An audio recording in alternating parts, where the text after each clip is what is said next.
Ambassador Freed, thank you for taking time to chat with me today. I saw you in Tallinn, Estonia several weeks ago. It's now the 14th of June. And you gave one of the greatest speeches I've ever seen about what we need to do to deal with that war in Ukraine, the causes of it, and essentially where we're going. And I want to congratulate you for that speech. And I would recommend anybody who has the capability to watch it or listen to it. But since that time, this war has passed the 100-day mark. It appears to be grinding to what some say may be a halt. I just want to figure out what your thoughts are about where this war is and where you think we might be going. Well, thanks for the good review of the speech. In a sense, that speech took me 40 years to write because I was trying to deal with and address underlying themes in American foreign policy and what motivates us at our best. Not always at our best, but sometimes we are, and then we can get good results. Russia's war against Ukraine is a war of imperial conquest. Don't take my word for it. Putin said so. Just the other day, he was talking about Peter the Great, the Russian Tsar. And there are a lot of ways to discuss Peter the Great: westernizer, modernizer, builder of the state. But he talked about Peter the Great's war, where he took land from Sweden and he conquered more of Ukraine. And then Putin said he was not really conquering, that Peter the Great wasn't really conquering land from Sweden. It was always Russia's land. Well, he gave away the game. His war against Ukraine is a war to increase imperial territory. It's a war of empire. And the fact that the Ukrainians think that they have the right to an independent existence doesn't interest him at all. It's a war basically intended to exterminate Ukrainians as a separate people. It's nasty business. Why does America care? Well, sort of for the same reason we fought against Hitler. We don't want tyrants tramping around Europe starting wars. It's bad for business. It's bad for American values. The cost of supporting Ukraine in its moment of need is high, but it's a lot less high than it would be if Putin keeps going. By his logic, if he can make a claim against territory that used to be part of the Russian Empire, well, there are an awful lot of countries in Europe that used to be part of the Russian Empire: Finland, Estonia, Latvia, Lithuania, most of Poland, Moldova, and countries under Russian domination. Well, that's another whole swath of countries between the Baltic Sea and the Black Sea. We don't want a dictator conquering countries in Europe and killing lots of civilians, destroying cities. Biden isn't wrong that war is bad for the price of oil. It sends it shooting up. That's bad for American consumers, which is another way of saying that a peaceful world order based on rules rather than might is good for business, good for America's bottom line, good for peace. So that's what we're dealing with. Now, you asked where the Ukraine war is going. Right. So much depends on the battlefield, is my short answer. Sorry. That's okay. So looking at the battlefield, got a few questions I want to ask you before we go. I figured we'd take maybe about 10, 15 minutes of your time. Yes, but sir. Looking at the battlefield, what do you see? I see the Russians now continuing to advance in a slow, grinding fashion on a small front. That is, when the Russians started out, they were trying to seize all of Ukraine and basically capture Kyiv, decapitate the government, and run the place. That failed. It just fell apart. Now they are advancing on a small front in the Donbass in eastern Ukraine. They have the advantage not in men, but in heavy equipment. artillery, for one thing, and they are pushing back the Ukrainians, not very fast and not very far, but they are pushing them back. The Ukrainians are now saying they need more weapons, and the weapons the US has promised, but more of them and faster, and not just from the US, but from other countries. The Ukrainians have a lot of fight in them, but right now the Russians are advancing. As I said, much depends on the battlefield. Will the Russian advance continue? Can the Ukrainians stop it? Will the Russians be able to sustain this offensive? Will the Ukrainians be able to sustain their resistance? I don't know. But the US has some ways to put its finger on the scale. We can affect the outcome. We can't determine it. I'm not saying that. But we can affect it somewhat, and somewhat may be critical. So that's really our task, to help the Ukrainians fight. Now, they're not asking for American soldiers to save them. Right. This is not like Afghanistan or Iraq where the Americans are going in. President Biden has said we're not. I think he's going to hold to that line. In fact, I am confident he will. The Ukrainians are asking for weapons. That's it. They'll do the fighting, they say. Yeah. So, Ambassador,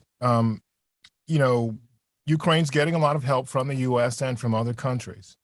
And yes, as you say, the U.S. can definitely affect the outcome of this war, put its finger on the scale, and so can other countries. One of the key things that I see that may not be just me seeing this, I'm not sure. I'm thinking others might see it as well. There is this concern about whether or not the support for Ukraine might be eroding, or there might be some issues with keeping the coalition together. Good example of what I'm talking about. The other day, President Duda of Poland made a comment regarding the leaders of France and Germany, where he talked about them essentially sort of making nice with Putin. And he said that's ridiculous. He said nobody made nice to Adolf Hitler. Nobody made him feel good about losing that war, about what he was trying to do. And this shouldn't be happening now. I know this is a political statement that he's making, but it seems to me to have some bearing on support for Ukraine. What's your thinking on that? My thinking is that President Duda has a point. We shouldn't be in a great hurry to rush to Moscow for the sake of a diplomatic solution right now. I'm not against diplomacy. I'm not against negotiations, but pushing the Ukrainians into it now means, let's be honest, pushing them to give up land, pushing them to surrender territory and people to the Russians. Now, there are two problems with this. One is a moral hazard. You better be damn sure you know what you're doing when you give away people and land to Russia, because they are going to destroy Ukrainian culture and kill Ukrainians or deport Ukrainians that are the carriers of that culture. You don't have to speculate about this. This is what the Russians have been doing in the territory they occupy. So anybody who wants to give away land to Russia has to own the consequences. Secondly, is a deal going to bring peace? Really? It seems to me that until Russia knows that it cannot advance further, a deal with Russia giving away Ukrainian land is going to be about as effective as the previous attempts to have peace after Putin's first attack on Ukraine in 2014.